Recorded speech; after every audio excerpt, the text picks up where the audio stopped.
Hello guys, তো বেশ কিছুদিন ধরে ভাবছিলাম যে একটা ভিডিও বানাবো, তো সেভাবে হয়ে উঠছিল না। এখন ভাবলাম বসে আছি তো ভিডিওটা বানাই।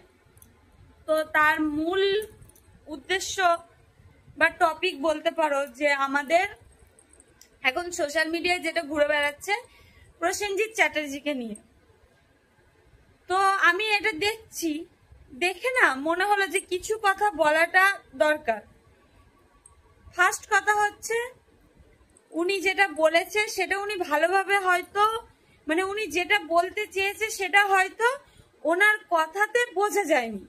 এটা সত্যি উনি অন্যরকম ভাবে বলতে পারতো, এটা আমিও মানছি যে কথাটা যদি উনি অন্যরকম ভাবে বলতো অন্যরকম মিনিং হতো।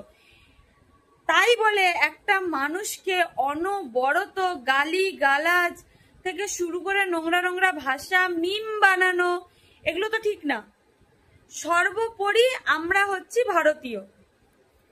ভারতীয়তে উর্দু বলো, হিন্দি বলো, বাংলা বলো, ইংলিশ বলো, সব ভাষাকেই সম্মান দেওয়া উচিত। আমি যেটা মনে করি প্রত্যেকটা ভাষাকেই সম্মান দেওয়া উচিত।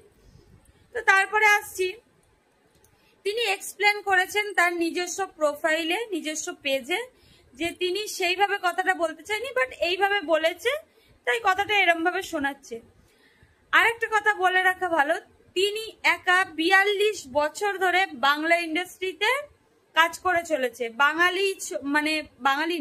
বাংলা ছবিকে তিনি কিন্তু এগিয়ে নিয়ে যাচ্ছেন।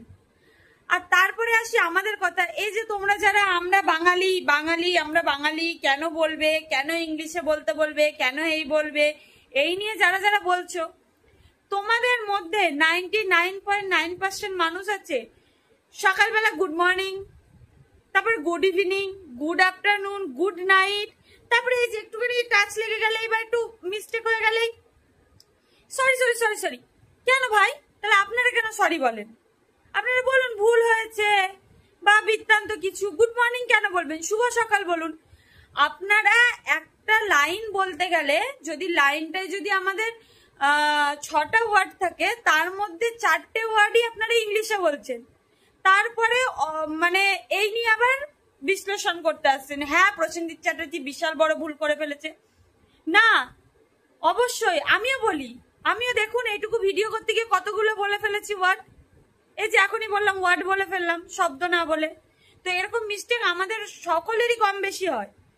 এইটাকে নিয়ে সবার খালি ভাইরাল হওয়ার চিন্তা ভাবনা, প্রসেনজিৎ চ্যাটার্জিকে নিয়ে এটা হচ্ছে, তাহলে চল আমরা বলি, তাহলে আমরা ভাইরাল হয়ে যাব। সত্যি মনুষ্য